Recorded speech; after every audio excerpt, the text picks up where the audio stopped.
Hello and welcome back to the channel. Today we're going to dive into a new environment in order to produce more electricity in a cleaner and safer way for everyone involved. As you surely know, electric is the future, from smart devices to electric cars, while electric ships and aircrafts are still in research. Electricity is usually produced by rotating magnets, and to achieve this rotation, water is usually used. In hydroelectric plants or dams, water flows from upstream to downstream, passing through a turbine that converts a streamlined motion into a rotating one. However, most power plants work by burning fossil fuel, coal, or even trash to generate heat that is collected and redirected towards a water reservoir for it to turn into pressurized steam that, in the end, turns a turbine. The result is that we have cheap electricity, but we make the air that we and the animals breathe toxic, and also contribute significantly to greenhouse emissions. Renewables, like wind turbines, exploit the motion of the wind to turn a magnet, while solar panels work on a different phenomena, but they always generate heat. Renewables, however, provide much less electricity than classic electric sources. A solution comes in the form of nuclear power plants. The basic principle they rely on is the same as all other power plants. The fuel, uranium atoms, are hit by a neutron, and the atom undergoes a fission reaction. The atom is broken and releases neutrons and heat. If a sufficient number of uranium atoms are fissioned, a self-sustaining chain reaction takes place, releasing enough heat to generate big quantities of vapor to be sent in the turbine. Clearly, if something goes wrong in a non-nuclear power plant, like an explosion or accidents due to human error, the damage is limited both in space and time, while nuclear reactors can have longer-lasting consequences. For this reason, the security systems in a nuclear reactor are much more advanced and more redundant than in regular power plants. Just considering dams, Wikipedia lists more than 100 failure cases, some with very high fatalities in the order of hundreds of thousands, while nuclear reactors' failures are around 30, with much less direct fatalities, and usually due to human error or natural disasters. The pros of nuclear are that no CO2 is emitted, and just 5 grams of uranium gives us the same power as burning 400 kilograms of coal. This is what the nuclear engineers call the mega factor. A fission reaction releases 10 to the 6 times as much as energy as coal combustion. However, the worst issue of a power plant is, arguably, its decommissioning, that requires the whole plant to be torn apart piece by piece and correctly disposed of. This operation is quite costly and lasts a long time, as a full power plant with decommissioning accounting takes years, and it costs in the order of billions of euros or dollars. But, wherever there is a problem, engineers see opportunities. How can we make the power plant both cheaper and safer?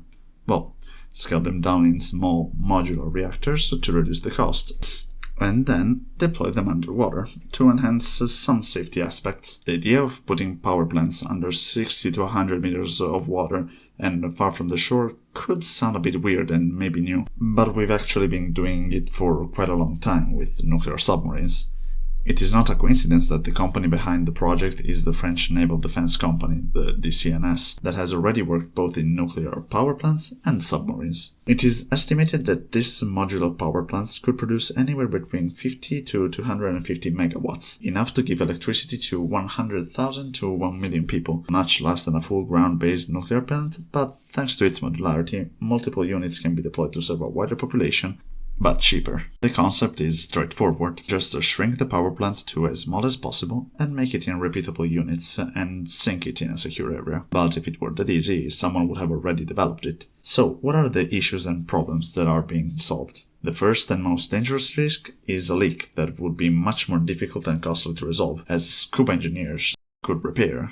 However, the radioactive contaminants would dissipate in water surrounding the reactor, and this is both great for safety, as it wouldn't affect humans, but prohibitive for the scuba engineers that would have to get in direct contact with the damaged unit. So, robots for underwater operations should be developed. Also, if radiation leaks in water, it would disperse with less probability of affecting humans, while in air, the intake probability, that is, the probability of receiving radiation by breathing, ingesting contaminated food or water, is much higher, obviously. The impact on wildlife, however, is an unknown. The few studies that are present regarding Chernobyl's exclusion zone generally show elevated rates of genetic damage and mutation rates, while Natural Geographic states that wildlife is thriving in the exclusion zone as a result of not having humans around. So this might be the time to start studying the issue seriously, as engineering is also predicting and mitigating risks for the environment. Underwater, the situation could be much more controlled.